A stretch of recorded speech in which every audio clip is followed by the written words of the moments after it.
Pedro Ferriz de Con, en Central FM.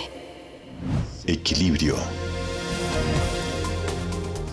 Buenos días tengan todos ustedes. Hoy, lunes 17 de enero, yo soy Pedro Ferriz Híjar y a nombre del ingeniero Pedro Ferriz de Con le doy la bienvenida a todos ustedes a este noticiero para que juntos platiquemos, analicemos las noticias del momento y mientras tanto, en esta fría mañana, ¿qué le parece si nos vamos con los titulares? Estás escuchando a Pedro Ferriz de Con. Central FM. Equilibrio. Resumen informativo. Bajo un formato semipresencial por el COVID-19, este lunes en la Cámara de Diputados inician ya los foros del Parlamento abiertos sobre la reforma eléctrica que pone sobre la mesa el presidente Andrés Manuel López Obrador. En este se espera que participen gobernadores, legisladores, funcionarios, empresarios, expertos en la materia, entre algunos otros. La inauguración estará a cargo de Rubén Moreira Valdés, presidente de la Jucopo. Al menos 455 empresas están en peligro de quedarse sin suministro eléctrico a partir del 1 de febrero. Esto como un daño colateral del conflicto que el gobierno federal tiene con la empresa española Iberdrola. Algunas de las empresas afectadas serían, por ejemplo, Ternium, Soriana, Cementos Zapasco, Minería Autlán, Kimberly-Clark, Biopapel, entre otras. Estas compañías son socias de Iberdrola y reciben suministro de energía por la central eléctrica ubicada en el municipio de Pesqueira, en Nuevo León. Según los permisos de la Comisión Reguladora de Energía, la CRE, el problema se debe a que la CRE se rehusó a modificar el permiso de autoabastecimiento a generación para unidades de 4 a 5 de la central Dulces, nombres de Iberdrola, que tienen capacidad conjunta de aproximadamente unos 500 megawatts y cuyo contrato de interconexión legado vence a finales de este mes y por lo tanto pues pone en riesgo para el 1 de febrero. Según diversas fuentes, el departamento legal de Iberdrola ya tomó medidas. El 5 de enero la empresa pidió un amparo contra la resolución de la CRE y de ser favorable permitiría a Dulces Nombres seguir operando como hasta ahora. Trabajadores de la refinería de Dos Bocas, Tabasco, confirmaron que está inundada. Por más que salga Rocío Nale a poner fotografías en las redes sociales en donde está ahí paradisiacamente viendo la obra de Iberdrola, de Dos Bocas, la verdad es que está inundada y así está confirmada por distintos trabajadores que han publicado fotos en las redes sociales en donde se ve inundada esta refinería de Dos Bocas. Rocío Nale, por supuesto, se rehúsa y no quiere aceptar esta versión, diciendo que es una fotografía antigua de agosto del 2021, cuando sabemos que no es cierto. Con la representación de 200 legisladores a través de la Jucopo, las bancadas del PAN, PRI, PRD solicitaron al morenista Sergio Gutiérrez Luna, presidente de la Cámara de Diputados, que presente ante la Suprema Corte de Justicia de la Nación una controversia constitucional contra el acuerdo presidencial que declara de interés público y de seguridad nacional las obras públicas federales, llamado este famoso decretazo que fue publicado el 22 de noviembre del 2021. El próximo 19 de enero vence el plazo para poder presentar este recurso y por supuesto el morenista Sergio Gutiérrez Luna pues no se ve. Ahora sí que los patos no le tiran a las escopetas y él es un fiel trabajador del presidente, no de los ciudadanos, por lo tanto no presenta este recurso constitucional. Los diputados argumentaron que la medida es violatoria a la Constitución y crea excepciones a la ley. El decreto instruye a las dependencias y entidades de la Administración Pública Federal a otorgar autorización, permisos o licencias provisionales en un plazo máximo de 5 días hábiles para iniciar proyectos a cargo del gobierno. Los documentos tendrán una vigencia de 12 meses, tiempo en el que habrán de obtener las autorizaciones definitivas. En su momento, el Senado hizo la misma petición a la presidenta Olga Sánchez Cordero, quien también, fiel al presidente, se negó a presentar la controversia constitucional.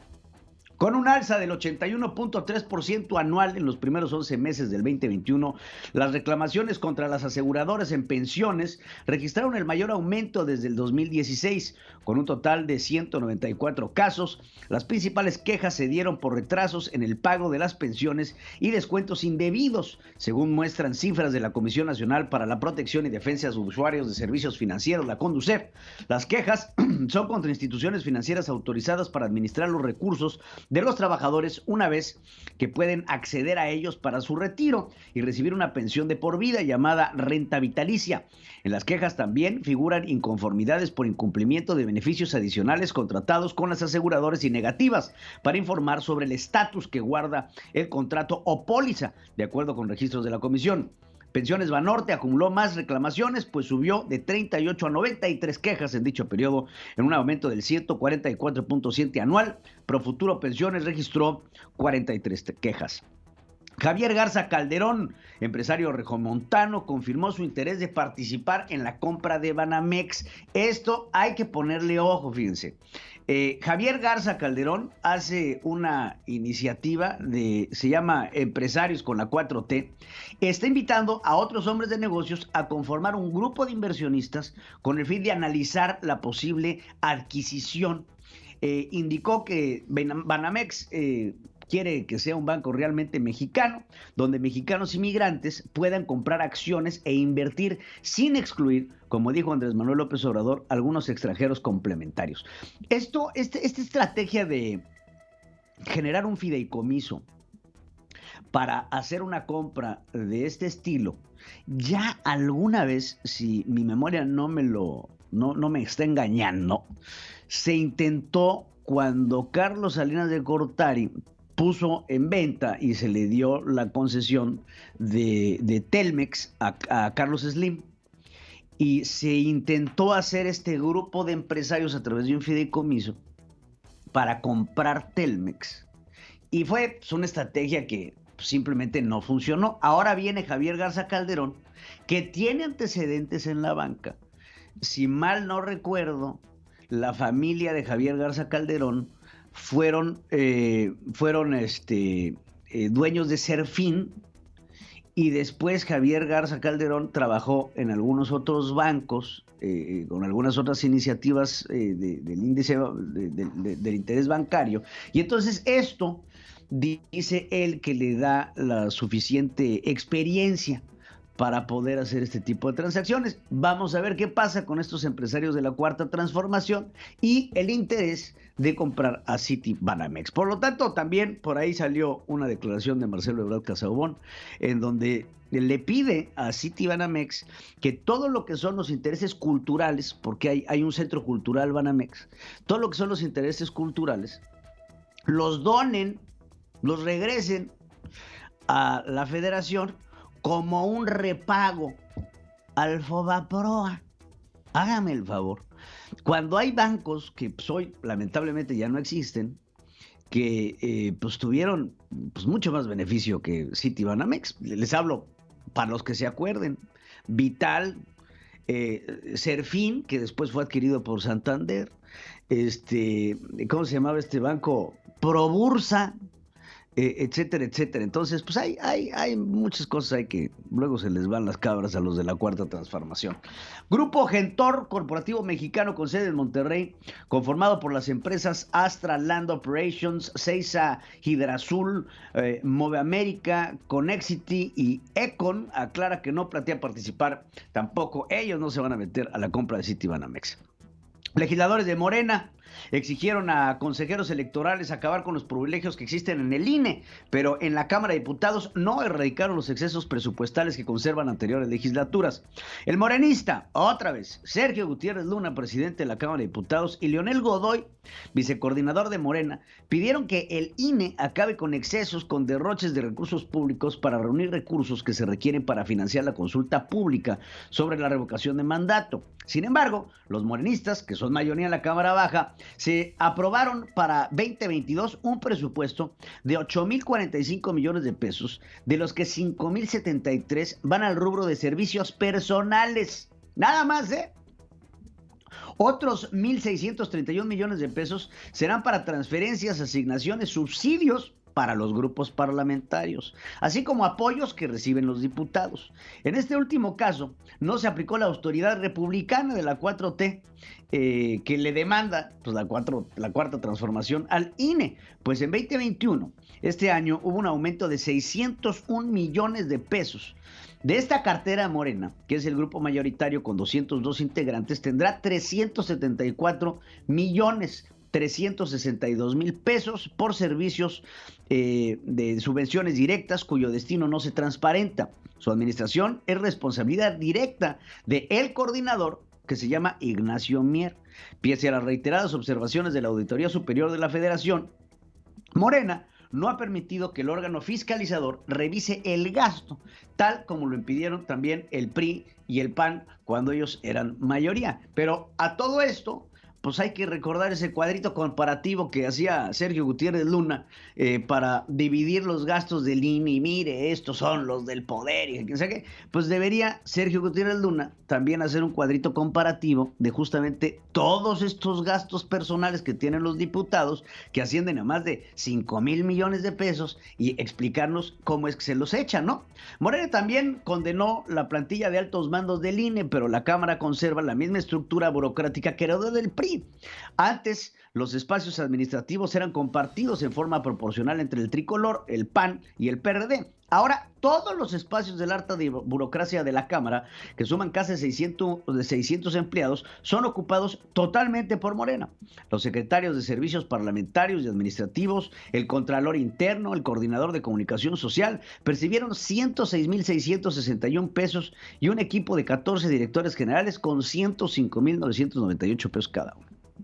Hasta este fin de semana, el INE concluyó la verificación de 3 millones de firmas, de las cuales 608,000 son registros con inconsistencias. Más de 2.4 millones coinciden con la lista de electores, pero lo que según Lorenzo Córdoba, presidente del instituto, de manera preliminar suman el 90% de las rúbricas requeridas para la revocación de mandato para que ésta pueda ser convocada.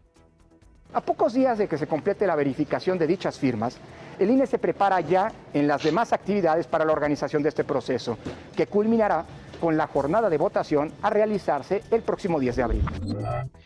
Bueno, ya no sé cómo referirme a Félix Salgado Macedonio, si es senador o si es gobernador, porque pues ahí anda tras las faldas de su hija. Félix Salgado Macedonio solicitó ahora licencia al Senado, o sea, no ir a trabajar como senador, para apoyar a Andrés Manuel López Obrador a terminar de sentar las bases del cambio verdadero en la revocación de mandato. Ya lo estaremos analizando esto. En el 125 aniversario del natalicio de Carlos Pellicer Cámara, Andrés Manuel López Obrador afirmó que el poeta y museógrafo estaría orgulloso del trabajo de su gobierno.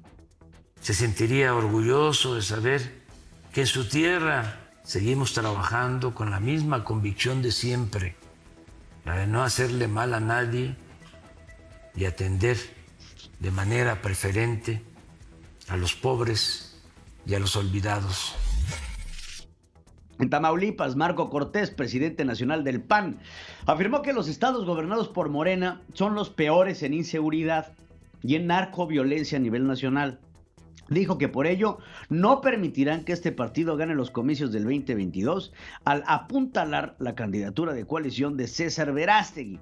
Acusó a Mario Delgado, dirigente nacional de Morena, de tratar con delincuentes. No permitamos que vengan a gobernarnos quienes están destruyendo el país, quienes no han hecho nada. En el mitin también estuvieron los presidentes nacionales Alejandro Moreno del PRI y Jesús Zambrano del PRD. Los que se asumen de izquierda pero que no tienen absolutamente nada que ver con la profundización de la democracia y que están en el gobierno de la República.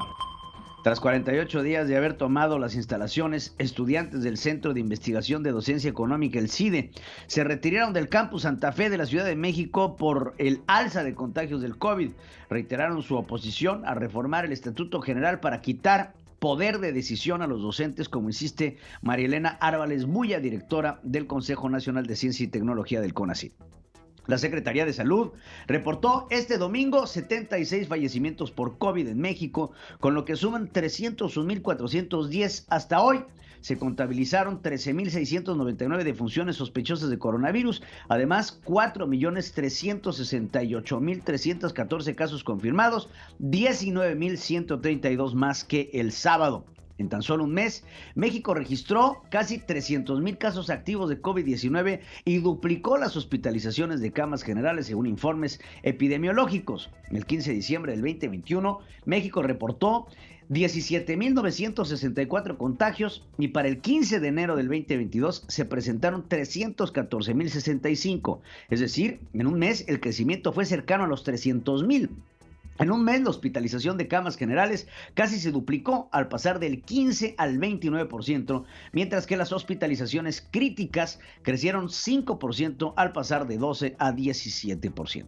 Los contagios por COVID en la Ciudad de México aumentaron 1,300% en los últimos 7 días en comparación con la tercera semana de diciembre, de acuerdo con los reportes diarios de la Secretaría de Salud. Entre 18 y 24 de diciembre, las autoridades capitalinas registraron 3,626 positivos. El 24 de este mes fue el día con mayor número de contagios, pues se contabilizaron 980. En tanto, el 8 de enero y el viernes pasado la cifra ascendió a 50,992 personas con COVID identificadas. En el corte, el 12 de enero fue el día con más casos confirmados, 10,079. Carolina Gómez, maestra de salud, aclaró que estos datos son reflejo de las personas que acudieron a los módulos de pruebas, pero que en la estadística podría ser mayor. Federico Doring, diputado del PAN, acusó que la respuesta de la administración local es tardía. Sigue escuchando a Pedro Ferriz de Con. Central FM. Equilibrio. Regresamos aquí en punto de las 7 de la mañana con 6 minutos con ustedes. En medio de acusaciones de actos autoritarios, abuso de poder, tras la detención de José Manuel del Río Virgen, secretario técnico de la Jucopo, en el Senado, Claudia Sheinbaum, jefa de gobierno de la Ciudad de México, refrenda su apoyo a Cuitláhuac García, el gobernador de Veracruz. Cuitláhuac representa hoy en el estado de Veracruz la integridad. Él viene luchando desde hace muchos años, fue también víctima del fraude electoral. Todos son víctimas del fraude electoral. Ay, Dios mío santo, pobrecita de esta Claudia Sheinbaum que se... Oigan, aquí entre usted y yo, publica una fotografía, a ver si la pueden sacar para el ratito, chavos, porque está buenísima. En el Twitter de Claudia Sheinbaum, publica una fotografía en donde, a ver si la pueden sacar, porque está muy buena. Está Claudia Sheinbaum con Cuitláhuac García. Y entonces están ahí los dos posando para la foto, viendo una computadora, ¿no? Y entonces está diciendo, aquí estamos trabajando, quién sabe qué. Y si le haces zoom a la computadora tiene la sesión cerrada. Están viendo una pantalla en blanco. Nada más ahí se ve que está mira, ahí está la foto, vean los dos. Y vean la pantalla de la computadora. Y en la pantalla de la computadora está la sesión cerrada. Ese letrerito es para que pongas la clave para poder entrar a la computadora. Entonces, pues ahora sí que nada más están haciendo mensos. Pero bueno, el photo opportunity no se dejó. Y ahí está Claudia refrendándole el apoyo a Cuitláhuac. Ahora debería de hacerlo con Barbosa, que también necesita ayuda, Claudia, pero bueno. En un documento de puño y letra de José Manuel del Río Virgen, compromete a 2 militantes de Movimiento Ciudadano a ser considerados para sustituir a René Tobar, candidato asesinado en Cazones, Veracruz. Y dichos militantes inconformes sustentan su encarcelamiento por homicidio, según un expediente judicial. Un comando de 15 sujetos encapuchados y pertrechados con armas largas secuestró y mató a 6 balazos el 4 de junio del 2021 a René Tobar, candidato a Movimiento Ciudadano a la alcaldía de Cazones. Raúl Castillo, dirigente del PAN en el municipio de Yanga, Veracruz, fue asesinado al menos 3 disparos el pasado 1 de junio, previo a las elecciones intermedias del 2021. Murió su hermano Eric Castillo Cruz también en un ataque armado. Elementos federales y militares aseguraron a 3 individuos con armas de alto poder en Iguala, en Guerrero.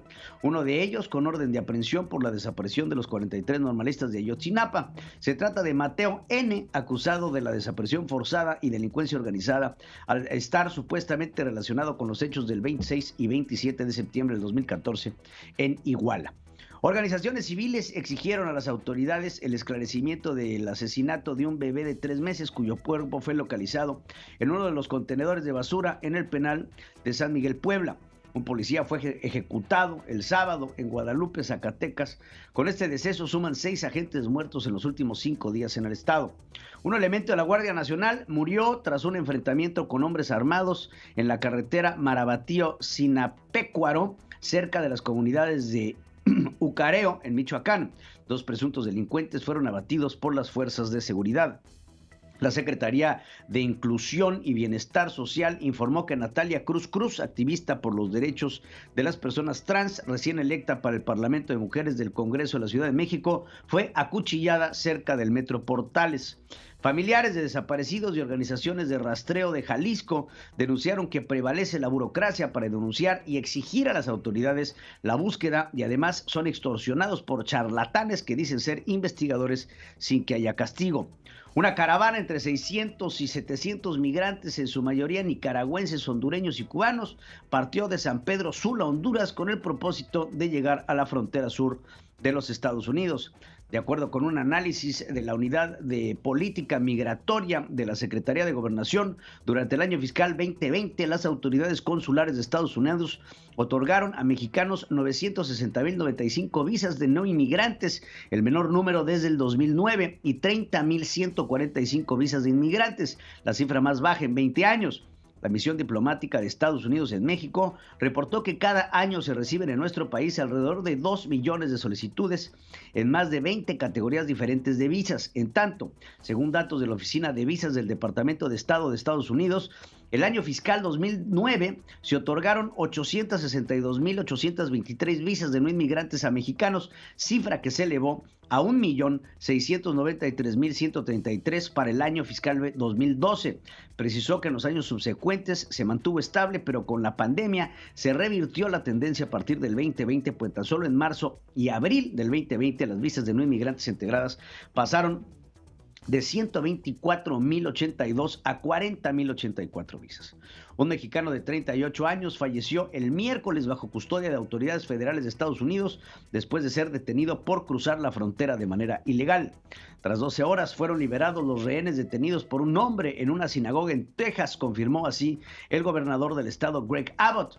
El sujeto exigió la excarcelación de Afia Siddiqui, neurocientífica pakistaní declarada culpable de intentar el asesinato de oficiales del ejército de Estados Unidos en Afganistán y que cumple una condena de 86 años de prisión. La policía antiterrorista británica anunció que detuvo a 2 sujetos en Inglaterra en relación con la toma de rehenes en la sinagoga de Texas. Estados Unidos acusó a Rusia de enviar saboteadores al este de Ucrania para organizar un incidente que dé pauta al presidente Vladimir Putin para ordenar una invasión. Los violentos disturbios en Kazajstán, que comenzaron con protestas pacíficas por los elevados precios de la energía y provocaron que el gobierno pidiera ayuda militar a Rusia, dejaron 225 muertes, así lo anunciaron autoridades. Tras excluir por meses, los talibanes prometieron que las niñas afganas volverán a las escuelas no mixtas en marzo. Corea del Norte disparó el viernes 2 misiles balísticos de corto alcance en su tercer lanzamiento de este mes, dijeron funcionarios en Corea del Sur, en una aparente represalia por las nuevas sanciones impuestas por Estados Unidos contra sus pruebas continuas. COVAX, este programa respaldado por Naciones Unidas para enviar vacunas contra el coronavirus a países pobres, entregó 1,000 millones de dosis según la Organización Mundial de la Salud. Agregó que esto es apenas un recordatorio del trabajo que queda por hacer después de que los países ricos acapararan los fármacos. Científicos advirtieron que la propagación vertiginosa del Omicron por todo el mundo prácticamente garantiza que no será la última variante de COVID. Admitieron que no hay garantía que las secuelas de Omicron causen una enfermedad más leve o que las vacunas existentes funcionen, por lo que instaron a ampliar la inmunización mientras las fórmulas actuales sean eficaces. Los Centros para el Control y Prevención de Enfermedades de Estados Unidos, la CDC, aclararon que los cubrebocas de tela frecuentemente usados por los norteamericanos no ofrecen protección como los quirúrgicos N95. Esta es la primera vez que se pronuncian al respecto y es importante aclararlo, ¿eh? Hay 3 tipos de cubrebocas. Está el N95, después está el quirúrgico, que es el azulito, que el más común, y después están los de tela. Mientras que el N95 nos da una protección de arriba del 90% en un solo uso, porque no es de que lo uses ese todo el día, el quirúrgico te da una protección, pues más o menos, ¿qué te gusta? Del 30-40%, pero el cubrebocas de tela, bueno, ahora sí que, según los estudios que se han publicado, es nada más para hacerle al argüende, porque sobre este cubrebocas de tela que tiene apenas 2-3 capas, pues pasa absolutamente todo lo que respiras. O sea, no hay protección de absolutamente nada. Esos son los detalles que se están comenzando a dar. Si quieres un cubrebocas que funcione, que en verdad te protege en contra del COVID, es el N95. Al menos 80% de las camas de hospitales están ocupadas en 24 entidades de Estados Unidos por Omicron, de acuerdo a las cifras del Departamento de Salud de Servicios Humanos. Autoridades estadounidenses alertaron sobre la presencia de estafadores en sitios web falsos y centros de pruebas COVID que recopilan datos, cobran por los tests y no dan resultados. Aceptaron que esto se da desde que inició la pandemia, pero que continúa con Omicron, y esto pues ha hecho que sea mucho mayor. Sao Paulo, en Brasil, comenzó la vacunación contra COVID-19 de niños entre 5 y 11 años, dando inicio a una campaña nacional en Brasil que provocó nuevas diferencias entre el presidente Jair Bolsonaro y algunas autoridades sanitarias. El Parlamento de Francia optó el polémico proyecto de ley que sustituye el actual pasaporte sanitario por un pase de vacunación a partir de los 16 años. Beijing, en China, informó el sábado su primer caso de Omicron previo a la celebración de los Juegos Olímpicos de Invierno. El príncipe Andrés fue visto con su ex esposa Sarah Ferguson después de que la reina lo despojara de sus títulos reales y militares, a días de que se dé a conocer si ella y sus hijas serán llamadas a declarar en el juicio que enfrenta por abuso sexual, así lo publicó The Times. El príncipe Enrique pidió una revisión judicial de la decisión del gobierno británico de no permitirle pagar personalmente protección policial cuando viaja al Reino Unido. Pretende llevar a sus hijos Archie y Libet a visitar a su país natal desde Estados Unidos, pero considera que es demasiado arriesgado sin protección adecuada, dijo el representante legal del duque de Sussex. El Centro de Alerta de Tsunamis de la Secretaría de la Marina en México advirtió de mareas altas en las costas de Manzanillo, Colimas y Guatanejo, Guerrero, por la erupción del volcán submarino Hunga Hapai, cercano a la isla de Tonga. La Armada pidió precaución a embarcaciones, poblaciones y prestadores de servicios que realicen actividades portuarias en la zona costera por la posible presencia de corrientes fuertes en puertos nacionales. Por cierto, al menos 7 municipios de Chiapas reportaron casas inundadas y tramos carreteros afectadas por las lluvias que presentó el Frente Frío número 22. Chile evacuó el sábado a la mayoría de sus playas, salvo 2 regiones australes en los más de 4,000 kilómetros de la costa, junto con la isla de Pascua y la Antártida, ante la posible llegada de un tsunami tras la erupción de este volcán Hunga Hapai. Las costas de Estados Unidos presentaron olas de tsunami según autoridades meteorológicas. Hay inundaciones y daños menores. Sin embargo, las aerolíneas cancelaron más de 2,900 vuelos en la Unión Americana por la tormenta invernal con fuertes vientos y heladas que azota la costa este. Los avisos de tsunami se extendieron también a Nueva Zelanda, las islas Chatham, las islas de Fiji y las costas de Samoa. Pedro Ferriz de Con y su editorial. En Central FM. Equilibrio. Parece ser un asunto realmente milagroso ver cómo los fines de semana bajan dramáticamente los casos de contagio de COVID en México. como si el COVID se tomara su merecido descanso los fines de semana después de tanto contagiadero. Y vemos hoy, y justamente esa es la pregunta que le hacemos el día de hoy, para intentar reflexionar no solo con usted, sino hacerle llegar un mensaje al gobierno de lo que en realidad pasa. Y dice la pregunta del día: milagrosamente, en México baja los fines de semana el número de contagios de COVID, pasando de lo que teníamos el viernes, de más de 45,000 a menos de 20,000. ¿Considera usted que el gobierno de López Obrador tiene la altura moral que profesa o son francamente unos cínicos?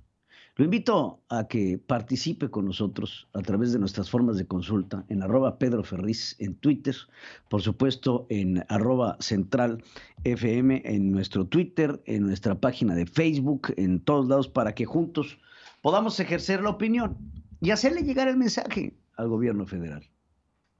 45,000 contagios. Y de repente te llegan el sábado y el domingo a cifras que no llegan ni siquiera a los 20,000. Cuando vemos en los Estados Unidos, en el mundo, vemos contagio, aumento de camas, aumento de fallecimientos. Claro, una estrategia que se debe de llevar a base también del testeo, a base de ejercer las pruebas y ponerlas, hombre, a las manos del que lo necesite. Y no como dice el subsecretario de Salud, Hugo López-Gatell, ¿no? Que si vas tú a ponerte una prueba, estás empujando a alguien que en verdad la necesita. Y esa fue la misma excusa que dio Hugo López-Gatell cuando se dio la primera controversia en las vacunas de los niños, cuando se dieron los amparos para vacunar a los niños contra COVID, en donde el subsecretario de Salud decía que darle la vacuna a los niños era quitársela a alguien de mayor edad que sí la necesitaba.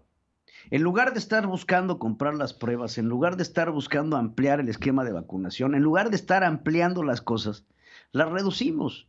Y lo mismo pasó, por ejemplo, en la época vacacional con la aplicación de las vacunas, que sabemos que las vacunas previenen la hospitalización, que no el contagio, pero sí la hospitalización y la gravedad. Nos damos cuenta que en México, en época vacacional y en estas vacaciones de diciembre, decidieron suspender la vacunación. Porque, pues, ¿para qué no? Digo, estamos de vacaciones, pues el virus también va a vacacionar. Y todas estas acciones que hace el gobierno de la Cuarta Transformación, lo único que han logrado es exacerbar un problema que de por sí está poco atendido. No vacunan, vienen las vacaciones, baja la temperatura, empieza el regenteo, porque nos juntamos con nuestros familiares, nos juntamos con nuestros amigos, nos juntamos con nuestros conocidos, empieza un ambiente de unión y esto provoca que haya un mayor número de infecciones que, como lo hemos explicado muchísimas ocasiones en este espacio, tienen un sentido exponencial en su contagio. Entonces, ¿qué tenemos como resultado? Un gobierno que decide irse de vacaciones con las vacunas, que decide no comprar tests para saber quién está infectado o no, que decide no dar la atención médica necesaria y que ahora tiene como resultado una cantidad de contagios que ellos mismos no están dispuestos a aceptar. ¿Por qué? Porque el chiste es seguirle mintiendo a la ciudadanía diciendo que todo está bajo control, porque hasta donde tengo entendido, México tiene domada la pandemia desde que inició. Está domado el asunto. Está domada la pandemia. Y nos han aventado ese discurso de que está domada la pandemia al grado de que en distintos organismos en donde se hace la medición de quién es quién, como diría el presidente, en la pandemia, México resulta ser uno de los países con mayor contagios y mayor mortandad, asumido así por organismos internacionales y no por el propio gobierno, porque no quiere enfrentar y encarar el problema que se tiene hoy por hoy con el COVID en nuestro país. Y a esto viene la pregunta. Si algo profesa Andrés Manuel López Obrador dentro de su gobierno, es tener la altura moral, tener la decencia, la superioridad. Puedo pasar por fango y mis plumas salen sin lodo. Así lo dice el presidente de la República. Y hoy por hoy nos damos cuenta, como nos hemos venido dando cuenta a lo largo de su mandato, que el presidente no la tiene. porque no aceptan sus problemas, porque no los ven, porque no deciden atacar la circunstancia, sino mejor capotearla, enfrentarse a una conferencia mañanera con periodistas a modo para poder sacar adelante el cuello y decir, aquí no pasa absolutamente nada. Ahora, aparte de este gran problema que tiene el presidente de la República en torno al COVID, esta semana va a ser una semana importante, porque comienza ya a platicarse y a dialogar sobre el Parlamento abierto en torno a su tan ansiada reforma eléctrica. Y en este Parlamento abierto se escucharán versiones de distintos expertos en la materia, gobernadores, senadores, personas que van a participar para opinar en pro o en contra de esta reforma eléctrica, y ya veremos cuál será el devenir. Y el otro pendiente que vamos a tener esta semana, sin lugar a dudas, va a ser la revocación de mandato. Y vamos a estar al pendiente de ello, porque los ataques en contra del INE siguen. Ya tenemos ahí un Félix Salgado Macedonio que decide salirse, pedir permiso, pedir licencia como senador de la República para acabar de sentar las bases de la transformación. Pero la pregunta que nos debemos de estar haciendo ahorita es, ¿qué va a pasar con el INE? Vemos ataques constantes, vemos un presidente que quiere acabar con el instituto para tomar él las riendas de la democracia de nuestro país. Todos estos temas van a ser temas que esta semana vamos a tener que ponerles el ojo totalmente para saber qué es lo que pasa y que juntos podamos hacer el análisis aquí en Central FM Equilibrio. La entrevista con Pedro Ferriz de Con. Central FM Equilibrio. Muchas gracias por regresar aquí con nosotros a Central FM Equilibrio. Son las 7 de la mañana con 32 minutos y está con nosotros Jorge Romero. Él es coordinador del PAN en la Cámara de Diputados, al que saludo con mucho gusto. Jorge, ¿cómo estás? Buenos días. Buenos días, Pedro. Buenos días a ti y a todo tu auditorio. Oye, pues se acerca ya el Parlamento abierto sobre la reforma eléctrica. Pues platícanos, Jorge, ¿qué se espera? ¿Qué espera el grupo parlamentario del PAN? ¿Cuáles serán sus participaciones y sus objetivos? Mira, decirte, Pedro, que para nosotros, como bien dices, sí es una fecha muy esperada. ¿Por qué? Porque esta reforma, lo que de esta reforma surja, Pedro, en verdad te lo digo a ti, a toda la gente que nos escucha, no tienen ni idea del impacto que va a tener para este país. En verdad lo digo. ¿Por qué? Porque nosotros como PAN lo hemos dicho desde el principio. Esa reforma que mandan, así como viene, Pedro, si no se le cambiara nada, es una reforma, a nuestro juicio, profundamente perjudicial para este país, por muchas razones. Pero yo me concentraría en dos. Primero, porque le quita a México como país, Pedro, la posibilidad de que haya libre competencia, de que, si me permites un ejemplo, si quieres muy simple, de que si tú quieres producir un refresco, por así decirlo, y yo quiero producir otro, y tu vecino quiere producir refresco, pues va a ganar el mejor, y la gente va a acabar decidiéndose por quien haga un mejor producto, y por lo general también más barato. Cuando hay competencia, Pedro, quien gana es la gente. Y nosotros con esta reforma lo que vemos es que se quiere regresar a un monopolio improductivo de la CFE, y mira cómo estamos hoy con Pemex, porque precisamente no hay competencia. Eso por un lado, y por el otro, porque es una reforma que va a acabar con muchos esfuerzos en materia medioambiental, Pedro. Es increíble que a estas alturas se siga pensando más en temas económicos antes que en tema de sostener a este planeta, para que respiremos de entrada, tú, yo, los niños y los abuelitos. Entonces nosotros estamos muy listos para empezar un parlamento, fíjate, Pedro, en donde ya no solamente hablan o exponen los que estamos en la política, pues, sino que los que estamos en el servicio público le abrimos el espacio y el foro a las mujeres y a los hombres que son verdaderamente especialistas en este tema, y los escuchemos primero a ellos, a gente que lleva décadas de dar clases de esto. No sé si me explico, Pedro, en el sentido de que realmente den una opinión técnica más que política, para que ya después los legisladores determinemos cómo hacer con esta reforma, a grandes rasgos, Pedro. Pues creo que es importante hablar de que un parlamento abierto es justamente eso, ¿no? Digo, abrirle el espacio a los expertos, a los que en verdad conocen lo que está pasando y lo que podría pasar, y analizar para tomar una decisión. Ahora, Jorge, ¿crees que este parlamento abierto en realidad vaya a tener alguna consecuencia o que simplemente estemos viendo un paseo de expertos en donde al final del día se va a acabar haciendo lo que los diputados de Morena, que son mayoría, se les pegue la gana bajo las órdenes del presidente de la República? Fíjate, a ver, en ese mismo orden de ideas, primero, en efecto, Pedro, es magnífica tu apreciación, en el sentido de, bueno, y todo esto, todas estas voces, ¿van a servir de algo o como siempre van a acabar imponiéndose aquello? A ver, mira, yo te diría que si nos basamos en lo que ha sido la primera mitad de este gobierno, es decir, con la anterior legislatura, entonces ese es precisamente el riesgo, Pedro. Invitar, escuchar, estar ahí horas escuchando especialistas para que al final todo sea usado como una finta por parte de ellos que tienen mayoría, porque al final acaban haciendo lo que quieren, lo que se les antoja. Y yo siempre lo digo, ellos que hace no más de 15 años, cómo se quejaban, Pedro, cómo tenían de delicada la piel cuando ellos eran minoría. Pero bueno, vueltas que da la vida. La ventaja en este caso, Pedro, es que para esta, que sería una reforma constitucional, no tienen ya la mayoría.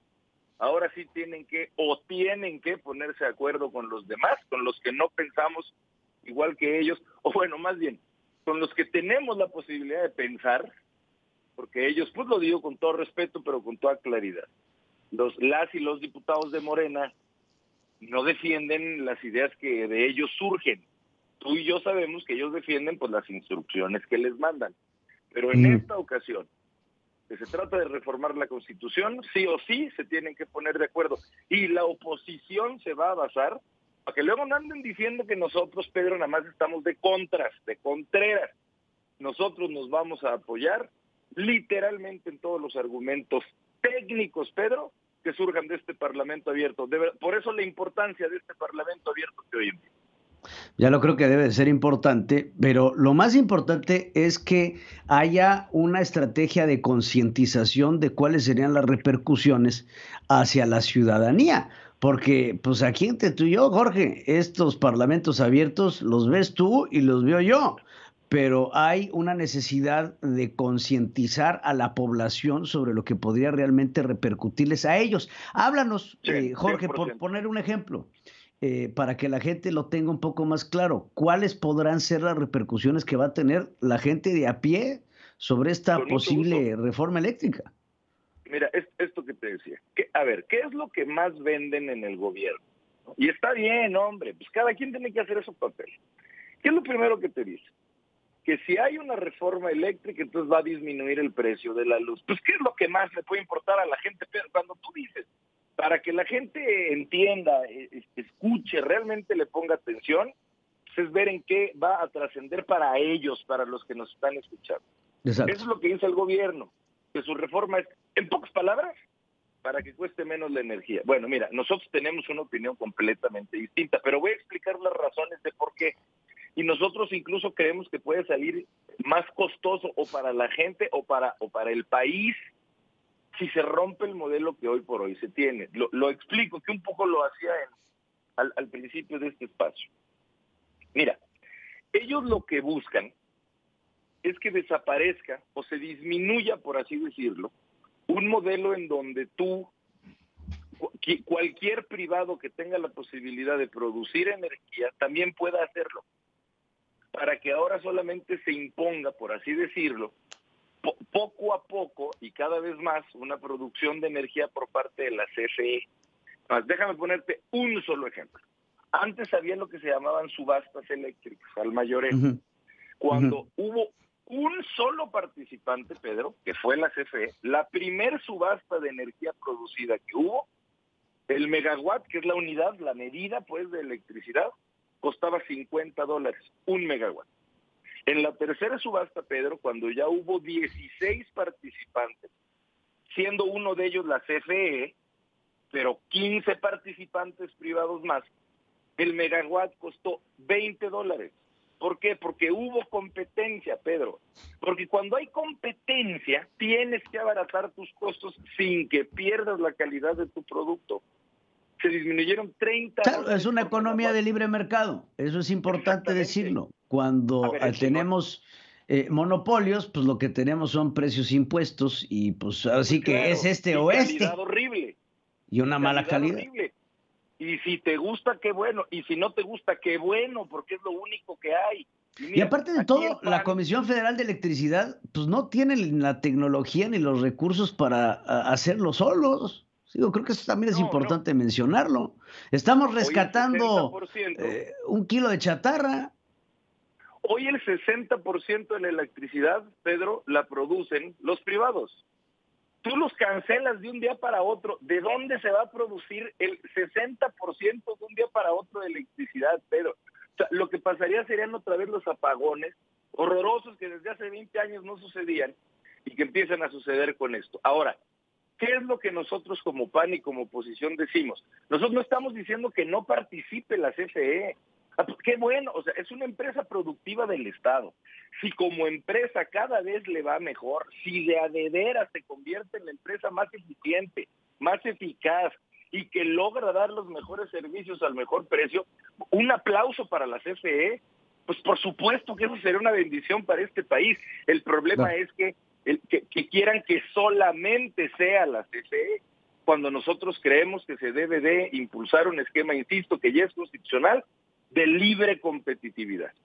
Y ya no hablemos de medio ambiente, mi querido Pedro, que si quieres ahorita o en otra ocasión, pues también hablar, lo pongo en esta sola frase. En verdad que le conviene más a nuestros hijos, a los pulmoncitos de nuestros hijos, que se queme carbón, que se queme combustóleo para que tú y yo tengamos luz, o que se use la luz solar, o que se use el viento para que tengamos luz. No se puede gastar ni un segundo más en discutir eso, ¿no? Porque la respuesta es autoevidente. Y CFE quiere empeñarse en quemar combustible en lugar de usar energías renovables. Te agradezco mucho, Jorge Romero, por esta entrevista y efectivamente te pido que estemos en comunicación porque esto se va a poner bastante bueno en torno a la reforma eléctrica. Coordinador del PAN en la Cámara de Diputados, Jorge Romero, muchas gracias. Muchas gracias, buen día, Pedro. A ti, buena semana a todo tu auditorio. Igualmente, Jorge.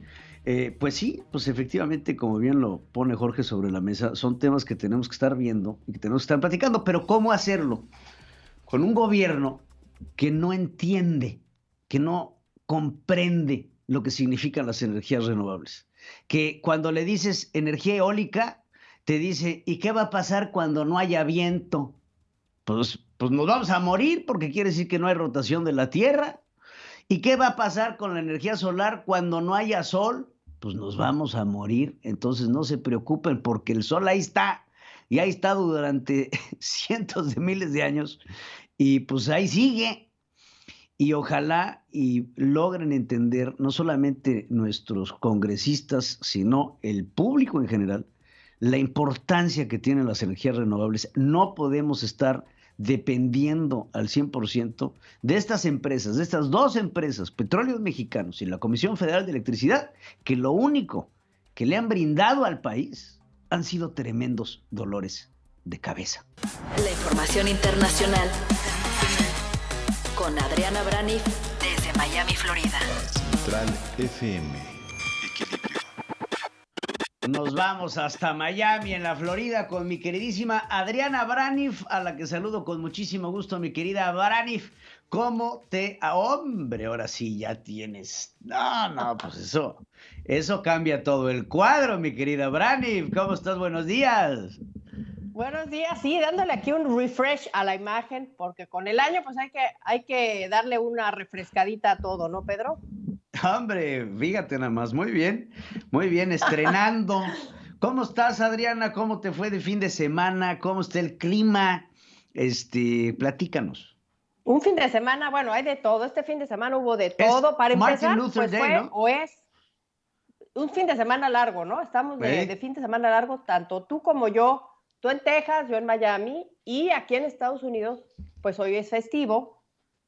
Hoy es festivo porque se conmemora justamente el nacimiento de uno de los íconos de la lucha social aquí en Estados Unidos, ese que decía, I have a dream, su famosísimo discurso en este mausoleo de Abraham Lincoln, allá en Washington, cuando lo pronunciaba, y es un ícono en este discurso. Martin Luther King Jr., quien, como sabemos, pues sí, dedicó su vida, Pedro, a la lucha no violenta, en contra de las injusticias raciales aquí en Estados Unidos, y fue pieza clave para terminar con el segregacionismo y con la creación, bueno, él ayudó a que se instaurara y la creación de los derechos civiles aquí en Estados Unidos. Estamos hablando del año de 1964, y este día, como cada año, pues hace reflexionar a los norteamericanos, a la gente de los medios de comunicación, sobre las injusticias raciales y económicas que aún prevalecen en este país. Tan solo hay que recordar, Pedro, todo lo que narramos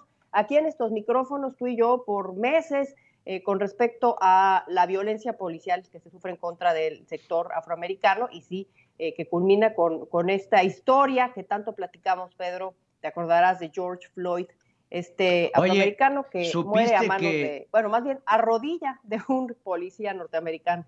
¿Supiste que hace poco, no sé si mataron o le dispararon a una,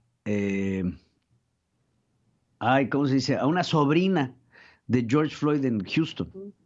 Sí. Parece ser que estaba en su casa, si no mal recuerdo. Estaba en su casa y sí, le llegó una bala perdida. Y sí, fue, pues no sabemos, ya no supimos quién fue el que disparó esta arma, pero sí, por supuesto. Increíblemente, que sí. Así como hoy que hablas de Martin Luther King, marcó un parteaguas en la lucha del racismo y del clasismo en los Estados Unidos. Lo que en ese momento fue la importancia de un hombre que venía de luchar, un activista social importante, bueno, Martin Luther King. Después viene George Floyd. Que George Floyd también, creo, Adriana, marca un parteaguas importantísimo en la lucha de la causa afroamericana en los Estados Unidos. La diferencia entre Martin Luther King y George Floyd pues, es abismal, porque George Floyd acabó siendo este emblema de la lucha afroamericana, cuando en realidad, si te pones a analizar quién era George Floyd, pues poca justicia le hace a la misma causa. Fue por azares del destino, le tocó algo que le ha tocado a muchos afroamericanos, que es la injusticia, sobre todo policial, en los Estados Unidos. Siento que el caso George Floyd se enfoca más que nada en el asunto de la violencia policial, y de ahí sale todo esto que también fue tema de campaña de Fund the Police, quítenle los fondos a la policía, que realmente Joe Biden nunca lo pidió, pero escuchábamos a Donald Trump que lo decía en todos sus rallies. Así es que, pues sí, hoy se conmemora el nacimiento, aunque fue el día 15 de enero, pero fue un fin de semana largo, Martin Luther King Jr. aquí en los Estados Unidos. Un fin de semana también, Pedro, futbolero, para los que les gusta el fútbol americano. Bueno, aquí es una religión, ya sabemos, en los Estados Unidos, y para muchos, pues una noche de luto porque pierden los Dallas Cowboys, que sabemos que tienen muchos fans, sobre todo ahí donde estás tú, Pedro, en Texas, pues de luto Texas seguramente, porque pierden los Dallas Cowboys. Y sí, para hacerlo más dramático este fin de semana, ahora que me decías, ¿qué pasó este fin de semana? Pues ahí ya me estoy yendo corridito.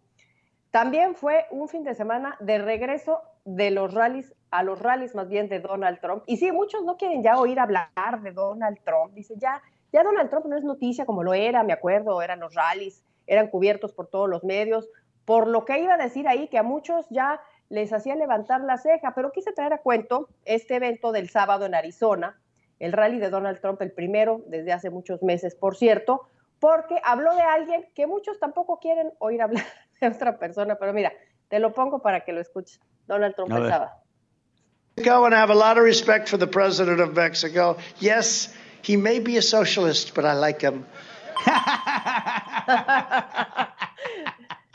Ya lo dijo. Sí, no. El presidente de México podría ser un socialista, but I like him. O sea, lo quiere, ¿no? Lo quiere. Qué cosa. Oye, cállate lo de la sinagoga en Texas. Sí, tomaron ahí a rehenes en la sinagoga y bueno, fueron 11 horas de terror ahí en Texas para acabar de ponerse dramático este fin de semana. parece ser británico, que toma de rehenes ahí a muchos en esta sinagoga, y fueron 11 horas de negociaciones con esta persona, muy dramático. Finalmente se ven las imágenes de cuando liberan a los rehenes. Afortunadamente no hubo ninguna cosa que lamentar, pero sí fue un tema importante este fin de semana, tienes toda la razón, Pedro. ¿Cómo no? Eso y los misiles lanzados por Corea del Norte, que lanza unos misiles que lo da a conocer Corea del Sur como parte de este esfuerzo norcoreano por nuclearización, pero también como una represalia en torno a los Estados Unidos, ¿no? Creo que también. Oye, hablando de Donald Trump, no sé si viste que se bajó una cuenta de Twitter vinculada al Ayatollah Khomeini, que estaba amenazando a Donald Trump y tenía unas visiones aéreas de Donald Trump jugando golf con un simulador de misiles, queriendo amenazar al presidente de los Estados Unidos. Ya se bajó la cuenta de Twitter, pero bueno, no cabe duda que este hombre sigue dando mucho de qué hablar, ¿no? Sí, es un video, ¿no?, que empezó a circular donde sí se veía un dron. Era como un video, sí, de un dron que iba por la Casa Blanca y después iba al campo de golf y perseguía a Donald Trump. Y sí, un video, porque bueno, terrible, ¿no? Porque no pueden hacer ese tipo de cosas. Hoy otra cosa que pasó este fin de semana, hablando del rally de Donald Trump, que vuelve a tomar como bandera la crisis migratoria que realmente existe en Estados Unidos. Sabemos que Joe Biden trató de quitar el Quédate en México por unos meses y después lo tuvo que regresar porque un juez federal pues se lo obligó a hacer porque era ilegal quitarlo. Y entonces, pues sí, con este problema, Joe Biden, este fin de semana, este sábado, pues hay que decir que cientos de migrantes hondureños y nicaragüenses salieron en lo que es ya la primera caravana de este año masiva, que va a recorrer todo nuestro territorio hasta los Estados Unidos. Y sí, todo este asunto de la migración que está siendo pues tema de dolor de cabeza para Joe Biden y también para México, porque el problema queda de este lado de la frontera. Lo que no acaban de entender es, o lo que Chance y yo no acabo de entender, es por qué un juez federal de los Estados Unidos decide reinstaurar el programa de Quédate en México, usando a México como traspatio y violando los principios de soberanía nacional, tomando decisiones sobre las políticas mexicanas en torno a migración, porque tú me mandas los migrantes a México y México tiene un gasto, México tiene una operacionalidad, México tiene demasiadas repercusiones con esta decisión del Quédate en México, que al parecer Joe Biden y este juez federal pues deciden sobre la soberanía de los mexicanos. Ahí es en donde está mal el programa Quédate en México, porque no importa lo que ellos hagan en términos de migración, pero si repercute en la operación y vida diaria de otro país, están violando términos de soberanía nacional. Y eso es lo importante. Mi querida Adriana, se nos va el tiempo, pero ya se nos fue. Como siempre, te doy las gracias y gracias por estar con nosotros aquí en Central FM. Resumen de noticias en la hora central con Pedro Ferriz de Con. Central FM. Equilibrio.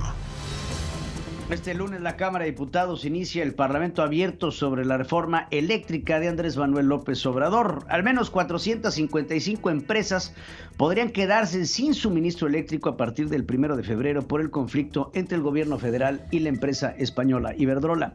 Trabajadores de la refinería de Dos Bocas, Tabasco, confirmaron que está inundada. Aseguraron que la imagen presentada por la secretaria de Energía para refutar la versión es de agosto del 2021. PAN, PRD y PRI solicitaron a la presidencia de la Cámara de Diputados que presente ante la Suprema Corte de Justicia de la Nación una controversia constitucional contra el acuerdo presidencial que declara de interés público y seguridad nacional las obras públicas federales. Con un alza del 81.3% anual en los primeros 11 meses del 2021, las reclamaciones contra las aseguradoras en pensiones registraron el mayor aumento desde el 2016. Javier Garza Calderón, fundador de E4T, o sea, Empresarios con la 4T, confirmó su interés por participar en la compra de Banamex a través de un fideicomiso con diversos empresarios mexicanos. Grupo Gentor, corporativo mexicano conformado por las empresas Astra Land Operations, Asia, Hiderazul, Moviamérica, Connexity, Econ, aclaró que no planea participar en la adquisición de Citibanamex. Marcelo Ebrard Casaubon, secretario de Relaciones Exteriores, propuso que el acervo cultural de Banamex pase a propiedad de la nación. Ahora que Citigroup venderá su parte del negocio en México, pese a los ataques contra el presupuesto del INE Morena, que es la mayoría en la Cámara de Diputados, se aprobó para el 2022 un presupuesto de 8,045 millones de pesos. De manera preliminar, las firmas ya suman 90% de las necesarias para la revocación de mandato, así lo indicó Lorenzo Córdoba. Félix Salgado Macedonio solicitó licencia como senador para apoyar a AMLO y terminar de sentar las bases del cambio verdadero. AMLO afirmó que Carlos Pellicer estaría orgulloso de su trabajo en el gobierno. En Tamaulipas, Marco Cortés, presidente del PAN, afirmó que los estados gobernados por Morena son los peores en inseguridad y narcoviolencia. Estudiantes del CIDE se retiraron del campus Santa Fe por el alza de contagios de COVID-19. La Secretaría de Salud reportó el domingo 76 muertes más por COVID en México, con lo que suman 301,410 las que van hasta este momento. Vamos ahora con mi queridísimo Jesús Zambrano. Para hablar sobre diversas cosas que tenemos aquí en la mesa, y uno de ellos es justamente la estrategia de inseguridad.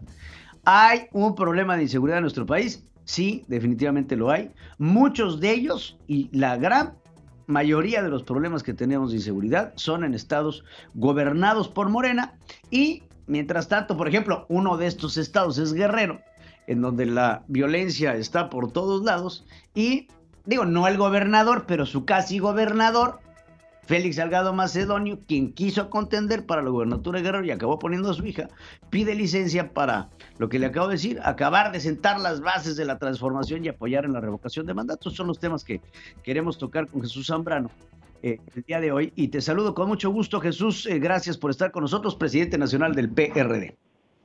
Pedro, con el gusto de saludarte igualmente de mi parte, y muy buenos días y a tus órdenes como siempre. Muchas gracias, Jesús Zambrano. Pues bueno, primero que nada, hablar contigo, Jesús, sobre esta estrategia de inseguridad y los estados gobernados por Morena, en donde la mayoría de estos estados son los que presentan la mayor cantidad de problemas de seguridad en nuestro país, y qué se pretende hacer sobre ello, mi querido Jesús. Lo que estamos viviendo, Pedro, es la consecuencia de que el gobierno de la República, en primer lugar, pues tiene una estrategia fallida que nos está conduciendo propiamente a que en materia de seguridad nos estemos convirtiendo como país en un estado fallido. No solo eso, sino que encima de la gravedad de esa estrategia tonta de abrazos no balazos, del no combate real al crimen organizado, de haber desarticulado a las policías federales, tanto las federales como las estatales y municipales, de haberles quitado presupuesto para capacitación, etcétera. Todavía el año pasado terminaron aliándose con ellos para ganar elecciones en varios estados de la República, en donde se renovó la gubernatura, y las consecuencias las estamos viendo hoy por haber hecho esta estupidez y esta acción en contra de lo que es su mandato constitucional de combatir a la delincuencia para darle seguridad a la población. Lo que estamos viendo en estados gobernados por Morena, como Zacatecas, Sinaloa, Sonora, Michoacán, Morelos mismo, pues no es más que consecuencia de esta decisión de aliarse con ellos, de dejar que el crimen organizado se metiera en los procesos electorales, y ahora ahí están las consecuencias, vienen a cobrar factura. Tontos fueron si pensaron que haciendo acuerdos con ellos para ganar las elecciones, luego ellos, el gobierno, lo iban a poder controlar el crimen organizado, cuando sabemos que la delincuencia tiene una lógica diferente, es antiestado, es antigubernamental, es antisocial, y ahora pues están diciendo, hey, vengo por mi factura, yo te ayudé a ganar, yo ahora vengo aquí a hacerme cargo de los territorios, a cobrar derechos de piso, a hacer de las mías en función de mi propia lógica delictiva. Esto es lo que estamos pasando, y son efectivamente los estados que hoy está gobernando Morena, en donde esto se ha disparado de manera significativa. Agrego los anteriores que mencioné, el estado mismo de Guerrero, que pues es gobernado a trasmano por el ahora senador, sigue siendo senador, Félix Salgado, padre de la gobernadora formal que está allí al frente del estado. Hablar de una alianza con el narcotráfico, con la delincuencia organizada por parte del gobierno federal y de gobiernos estatales, pues nos convierte en un narcopaís, Jesús, y eso puede ser tremendamente grave, como bien lo dices. La agenda político-social del crimen organizado, pues no es la misma que la del gobierno federal, y es claro que la estrategia de abrazos y no balazos no ha funcionado, y que no solo eso, tenemos una Secretaría de Seguridad Pública que pues sirve más bien como florero que otra cosa, porque no se ven acciones contundentes en contra de la delincuencia y el crimen organizado. Efectivamente, nos estamos convirtiendo en un narcoestado. Ya somos prácticamente en varias entidades un narcogobierno, allí donde está Morena, y estamos caminando indefectiblemente, si no detenemos esto, hacia un narcoestado a nivel nacional, lo que es desde luego absolutamente grave, peligroso para nuestra convivencia pacífica y democrática. Entonces necesitamos, no nos queda de otra, siempre vamos a regresar a lo mismo. Cambian de estrategia de manera inmediata, hacen que opere realmente la Secretaría de Seguridad Ciudadana, deja tú solo de que la Secretaría de Seguridad Ciudadana, que no da ni seguridad ni al país ni a la ciudadanía, sea un florero, un mero adorno o un estorbo que nos cuesta muchísimo, sino que además han convertido a la Guardia Nacional en un instrumento que ha quedado en ridículo en distintas partes del país. A quien le mete temores a la población, claro, a la delincuencia, porque no la combate. Hablabas ahora de Félix Salgado Macedonio, ya no sabemos ni cómo nombrarlo, si es gobernador, si es senador, y ahora resulta que pide licencia para acabar de sentar las bases de la transformación en la revocación de mandato. ¿Qué opinas al respecto? Pues que es otra de estas engañifas, de estas farsas a las que han ido queriendo acostumbrar a la sociedad mexicana quienes hoy gobiernan el país, este narcopartido llamado Morena, y que ahora están queriendo sacar adelante una consulta ciudadana, consulta popular, que debería haber sido impulsada en todo caso, si así lo deseaba una parte importante de la sociedad, para exigir la destitución, la remoción del gobierno actual, del gobierno de la República, del presidente de México. Y no está sucediendo de ninguna manera eso. Ellos son los que desde el gobierno están impulsando esa consulta, pero no para la revocación, sino para la continuación, para que el presidente termine su mandato, como si le estuviéramos pidiendo a un sector mayoritario de la sociedad que renuncie. Claro que deseamos que termine pronto esta pesadilla que llegó a ser una esperanza hace ya más de 3 años, pero tiene que hacerlo por la vía constitucional, no violando la ley. Y ahora está muy claro que ha sido Morena y las estructuras del gobierno de la República, con esa farsa llamada servidores de la nación, que son vividores de la nación, sí, los que impulsaron la recolección de firmas que está revisando el INE para ver si efectivamente se satisface la cantidad requerida por la Constitución, que son alrededor de 3.700.000 firmas. Correcto, firmas. Y entonces, pues ahora este payaso de Félix Salgado, que es el gobernador real de Morelos, pide licencia al Senado de la República para irse a promover esta farsa de consulta que nos va a costar miles de millones de pesos, como ya lo ha dejado claro el INE. Y entonces esto en verdad que es el mundo al revés, es un país que está viviendo en medio de una tragedia sanitaria, de una tragedia de salud, de una tragedia económica, de incremento de la pobreza y de inseguridad, y en medio de todo eso, métele más recursos, a ver de dónde, quítale al INE, quítale a los que se dejen para hacer esta farsa, y que esté siendo impulsada por ellos mismos, en contra de la Constitución. Qué cosa, pues mi querido Jesús Zambrano, te pido que estemos en constante comunicación y que sigamos platicando los temas más importantes que acontecen, y por supuesto te mando el cariño de todos los que trabajamos aquí en Central y de nuestro auditorio. Jesús Zambrano, presidente nacional del PRD, muchas gracias.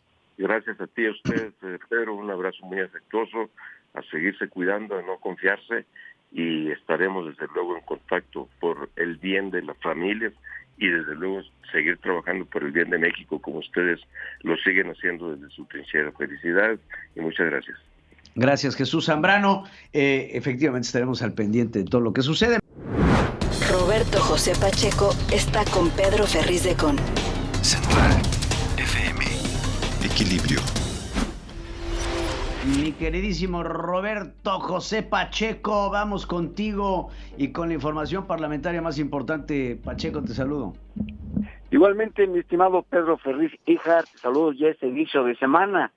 Te comento que mientras que la pandemia sigue rompiendo cifras de infectados por día a nivel nacional y la población sufre los estragos de la escalada inflacionaria en los productos de la canasta básica, bueno, pues en la Cámara de Diputados el PAN, el PRD y el PRI le piden peras al olmo, es decir, al presidente de la Cámara de Diputados, al morenista de Hueso Colorado, Sergio Gutiérrez Luna, pues que presente una controversia constitucional ante la Suprema Corte de Justicia contra el acuerdo presidencial, mejor conocido como el decretazo, que declara de seguridad nacional todas las obras que realiza el gobierno federal.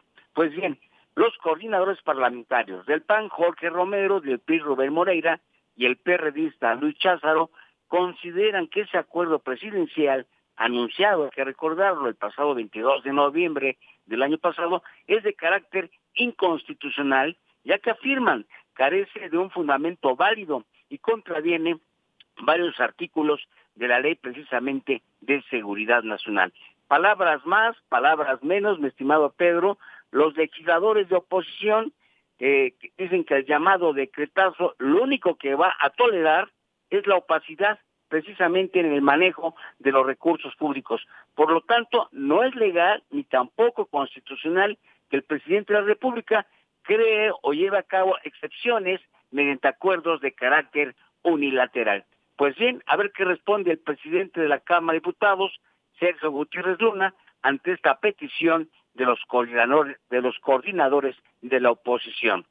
Por otro lado, te comento que de manera aislada, separada, la diputada priista Blanca Alcalá, a través de un pronunciamiento a la Secretaría de Hacienda, nótese a Rogelio Ramírez de la O, para que instrumente medidas responsables que le hagan frente a la inflación que arrastramos desde noviembre del pasado año y que ha impactado en el bolsillo de la población.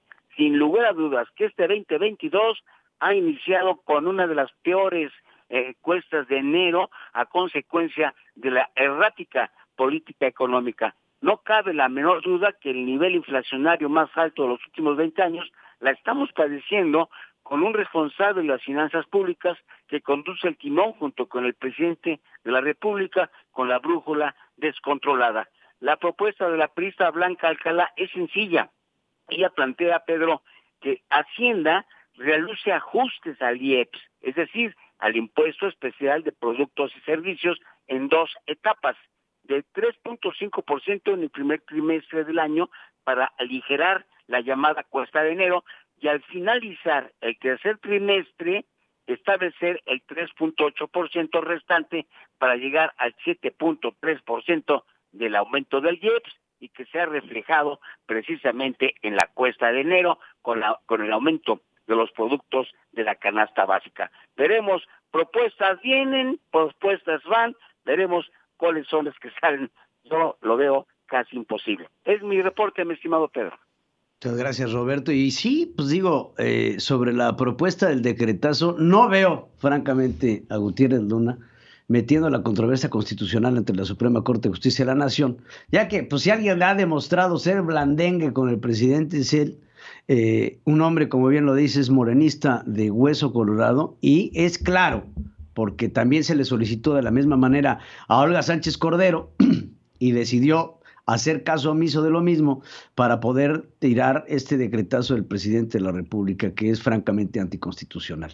Y digo, sobre ese, uno de los temas más importantes, ojalá y también Sergio Gutiérrez Luna pues nos explique pues hacia dónde se van todos los recursos que tienen ahora designados los diputados de Morena y cómo es que los gastan, porque son tantas cosas y tantos los pendientes que hay en términos legislativos que nada más no se da abasto. Mi querido Roberto José Pacheco, muchas gracias como siempre por la información.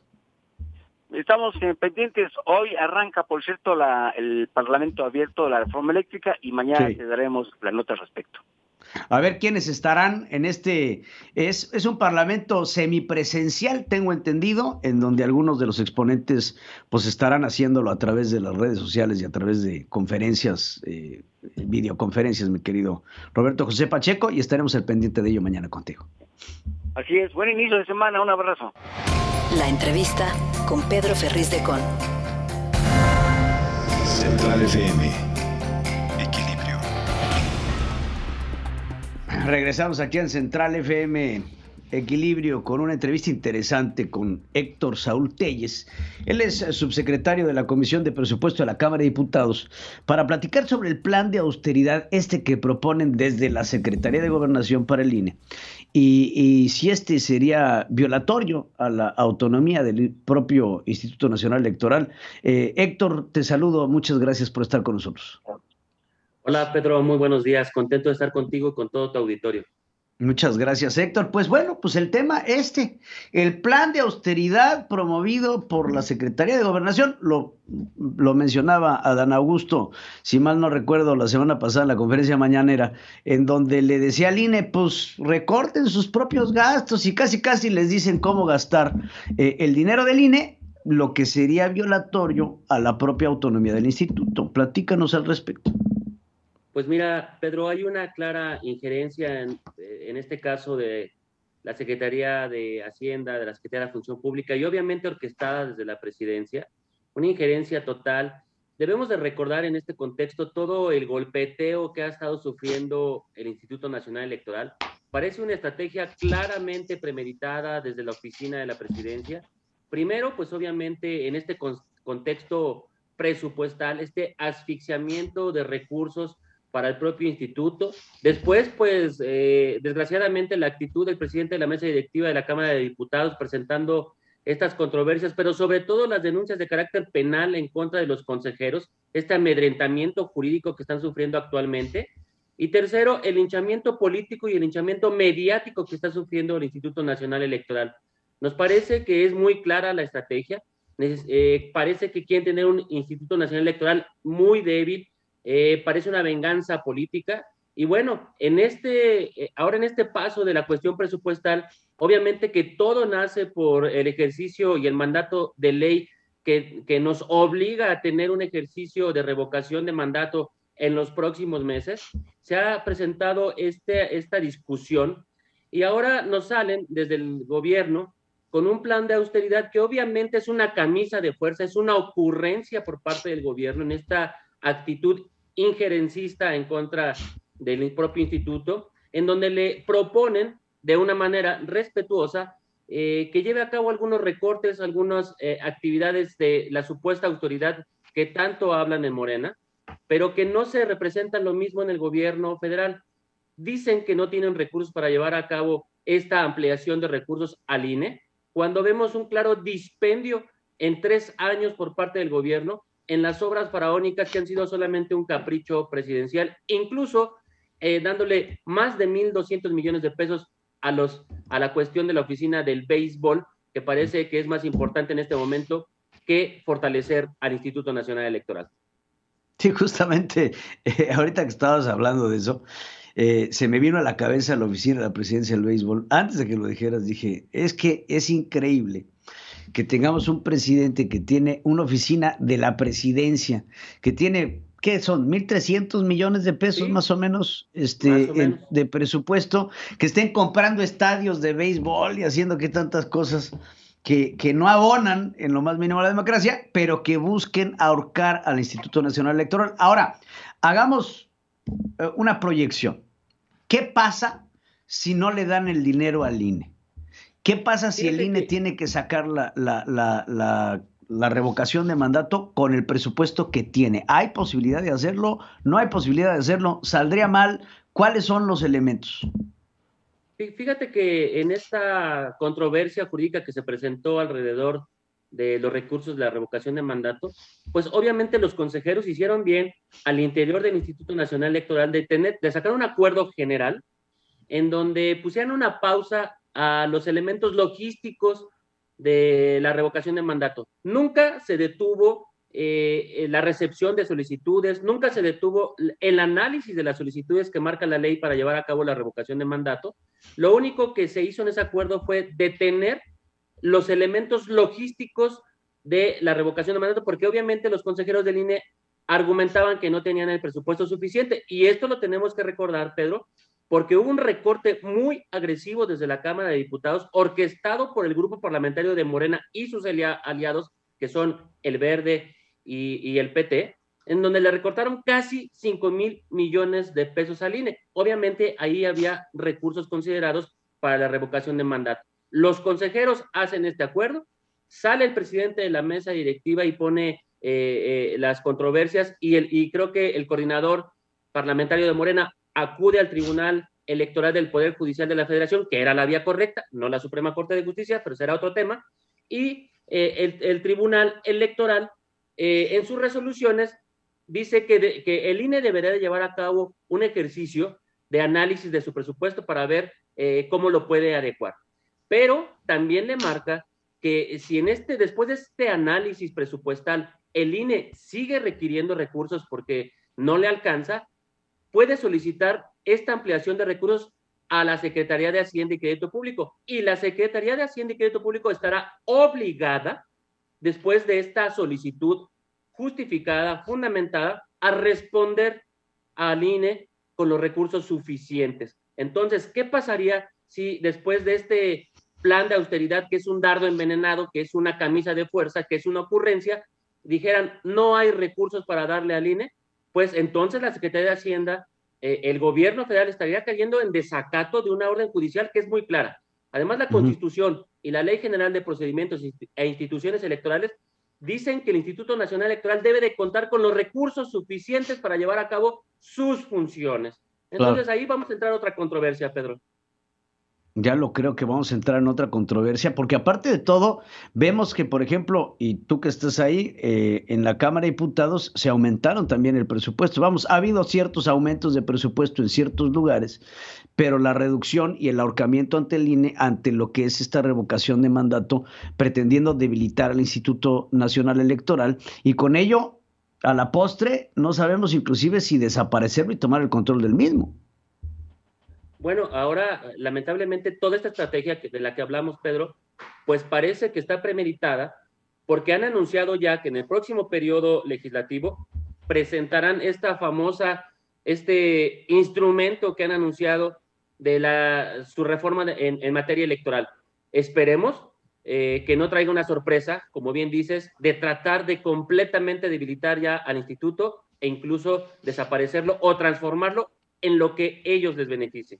Pues yo creo que esa está más que cantada, porque la desaparición del INE y lo que ha nombrado el Instituto Electoral del Pueblo, pues ya es una cantaleta bastante seguida que nos están aventando una tras otra, no se diga los ataques constantes al instituto y a su presidente consejero y a Ciro Murayama, etcétera, etcétera. Son una constante que vemos desde Palacio Nacional hasta la Cámara de Senadores, la Cámara de Diputados, gobernadores, vamos, todo lo que tiene que ver con Morena, que le pegan directamente al INE, acusándolo de ser un organismo neoliberal que no hace las veces de lo que ellos necesitan en el gobierno federal. Así es, tal parece que sería una venganza política pues de algunos actores obviamente radicalizados. ¿Cuáles algunos actores? Morena. Del presidente. Pues el presidente la trae cantada en contra del IFE y después del INE, después de lo que él siente que le fue arrebatado el triunfo electoral, y ahorita, bueno, pues el golpe está directo. Él, el presidente de la República, no le gusta, no le satisface, no le cae bien al INE, porque a decir de él, le arrebataron la presidencia en 2 ocasiones.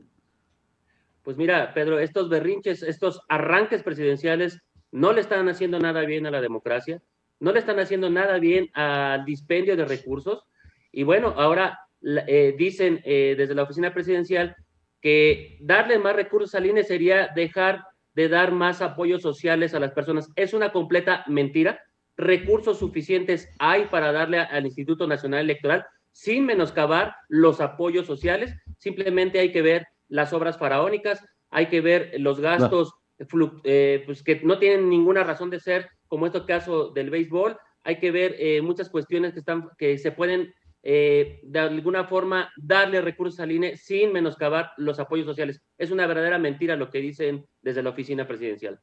Imagínate el hombre que dice no ser rencoroso, imagínate si lo fuera, en la que estaríamos. Pues te agradezco mucho, como siempre, por estar con nosotros, y te pido de favor que estemos en contacto para cualquier cosa que pueda suceder y que estemos platicando sobre ello. Te agradezco muchísimo estar con nosotros, Héctor.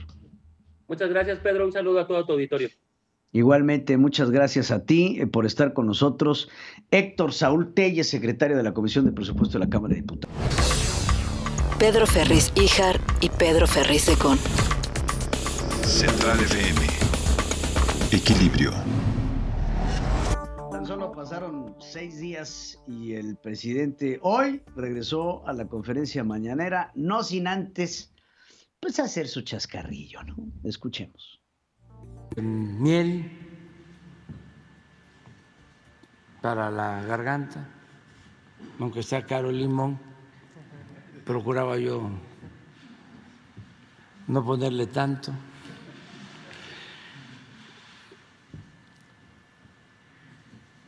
Y remedios que ya todos sabemos. Se burlan de el Vaporub, pero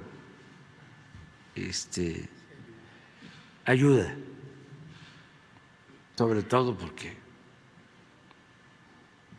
a todos nos gusta que nos acaricie, que nos den una talladita en el pecho, en la espalda, en las plantas de los pies, a los niños, a los adultos, a todos, siempre y cuando quien está haciendo la caricia pues ya esté libre de COVID. No, este cuate es mágico, mano. O sea, sale el presidente, imagínense, después de 6 días con COVID, segunda infección, 3 vacunas puestas, a decir que se curó con té y se burla del hecho de que el limón está muy caro, entonces le puso muy poquito. La pregunta que se debería estar haciendo el presidente es ¿por qué está tan caro el limón? Y en cómo afecta este encarecimiento de un producto tan básico y tan vasto que hay en nuestro país como es el limón. Porque digo, si se encarecen muchos otros productos de exportación, de importación, pues bueno, tendrá una raíz en el extranjero. Pero cuando se encarece el limón en una sociedad limonera, porque pues vamos a platicar usted y yo, los mexicanos le echamos limón a todo, a la pasta, al huevo, a todo le echamos limón. Y es un problema importante. Aunque parezca pecata minuta. Sí, a todos nos gusta que nos soben. Ojalá le hayan dado una buena sobada al presidente, man. Con el Big Vaporub, en lugar de hablar de lo que en realidad representa la pandemia y la cantidad de problemas que nos ha acarreado la enfermedad. Pero al parecer no van a ser tantos problemas como los que nos ha acarreado el Señor. Pero bueno, en temas de interés, hoy es 17, 18, 19, el 20, o sea, sí, lunes, martes, miércoles, el jueves, México tiene que estar tomando la refinería de Deer Park. Hacen falta 20,000 millones de pesos que, a decir del presidente de la República y a decir de las autoridades mexicanas, ya están disponibles ahora que se dio el acuerdo por parte de la Comisión de Energía de los Estados Unidos para que México pueda recibir esta autorización para la compra de la refinería de Shell en Deer Park, en Texas. Va a recibir el presidente de México a la secretaria de Energía de los Estados Unidos y de pasada agradecerle esta compra de la refinería de Deer Park, que se den las autorizaciones, pero no solo eso, sino tocar con ella cuáles serían las dudas o sus pensares en torno a la reforma eléctrica que está poniendo sobre la mesa el presidente. Así lo decía. A recibirla, va a reunirse con la secretaria de Energía de México,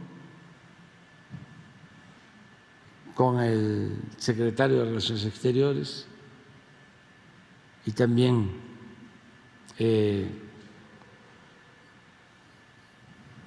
la vamos a recibir aquí en Palacio.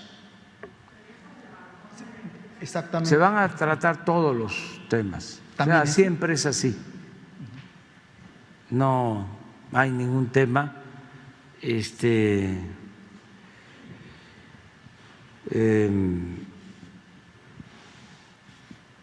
intratable o vedado. Todos los temas, sobre todo informar sobre el porqué de la reforma eléctrica, si hace falta y si ella quiere conocer mi opinión, se la voy a dar con mucho gusto.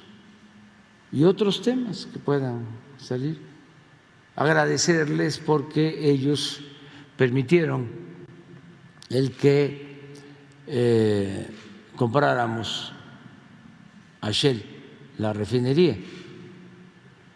Hay un procedimiento, ya lo hemos hablado, cuando un gobierno extranjero, una empresa extranjera quiere comprar un bien en Estados Unidos, hay un comité que es el que autoriza.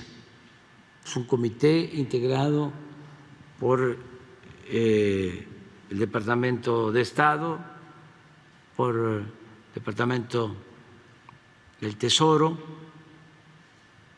y en este caso por la Secretaría de Energía.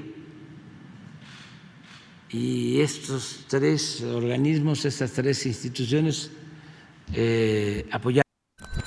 Lo que no dice el presidente de la República es que había mucha reticencia por parte de las autoridades norteamericanas para la compra del 51% de esta refinería de Shell en Texas por parte del gobierno mexicano. Ha habido mucho estira y afloje en torno a si se le da a México o no se le da a México la compra de esta refinería de Deer Park, que por cierto, el 49% de la misma fue adquirida por Carlos Salinas de Gortari. Ahora, esta refinería de Deer Park le daría a México una autosuficiencia en la producción de combustibles, no. Pero pues sí lo avanza un buen trecho.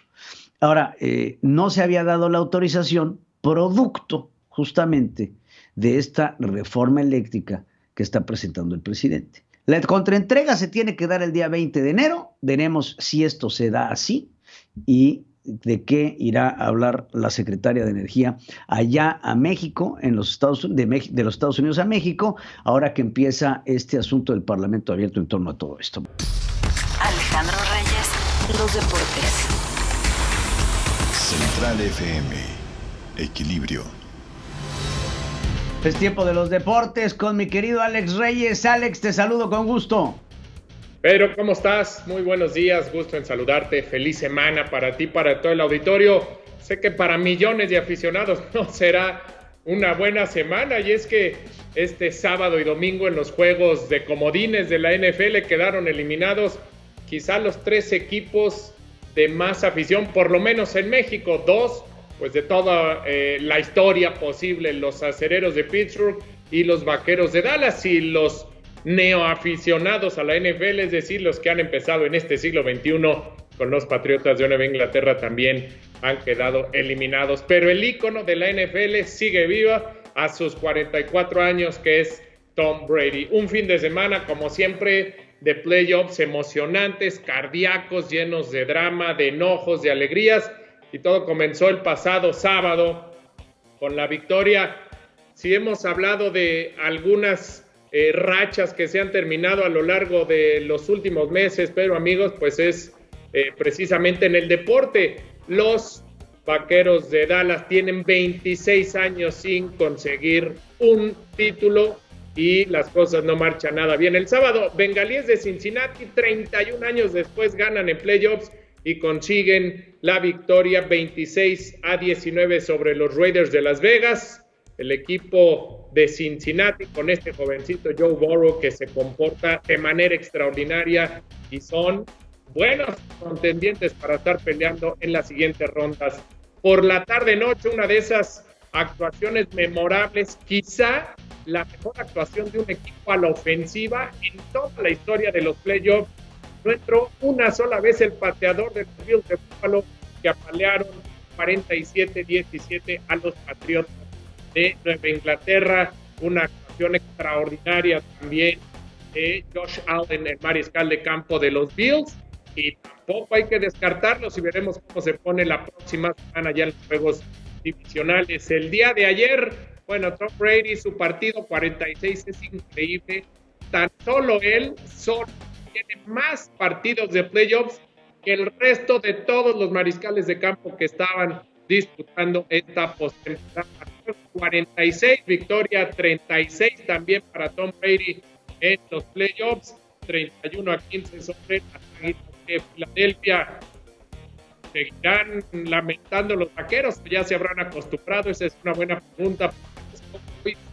Llegaron como grandes favoritos para jugar el partido en casa, y resulta que San Francisco les ganan gracias a los enormes errores que comete un equipo como Dallas, que no se puede aspirar a más de playoffs, y cometen 14 castigos prácticamente de regalar la victoria, y errores como la última jugada donde Dak Prescott con 10 segundos decide jugar la última jugada del partido con al centro, se les acaba el tiempo, la victoria de 49. Los Vaqueros otra vez a llevar sus penas. Por la noche los Jefes de Kansas City están de manera cómoda, aunque al final vale la pena destacar. Ben Roethlisberger se retira, prácticamente falta el anuncio oficial, pero se retira de la NFL. Los Jefes de Kansas City apalearon a los Steelers, a los Acereros de Pittsburgh. En sus mejores momentos de hace un par de años, Patrick Mahomes, más de 400 yardas. Y ya para terminar, Pedro, bueno, pues culminó la telenovela de Novak Djokovic, está fuera del Abierto de Australia. La verdad es que le dieron un trato un poco de delincuente, pero cometió algunos errores, mintió al entrar a territorio australiano sobre su estancia previa, sobre los países que había visitado. No le perdonaron al número 1 del mundo, a pesar de que es el máximo ganador en la historia del Australian Open. No lo jugará. Y bueno, pues sienta un precedente muy importante, porque ya sabes tú, Francia ha puesto también obligatoriedad para la vacuna, y Novak Djokovic ha dicho que él no cree, y hasta hoy no se ha puesto las vacunas contra el COVID-19. Así es que a ver qué va a pasar. Rafael Nadal, que busca el título 21 en los máximos torneos, empezó ganando en este torneo, y bueno, pues ya estaremos a lo largo de la semana, querido Pedro, platicando del Abierto de Australia. Hay 2 mexicanos de nuevo y ya lo estaremos narrando para todos nuestros amigos. Te mando un abrazo, muy buenos días.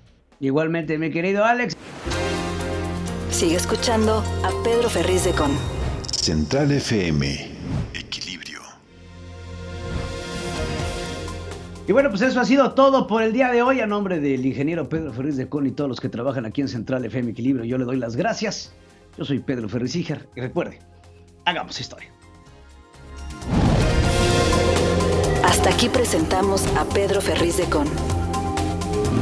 Central FM. Equilibrio.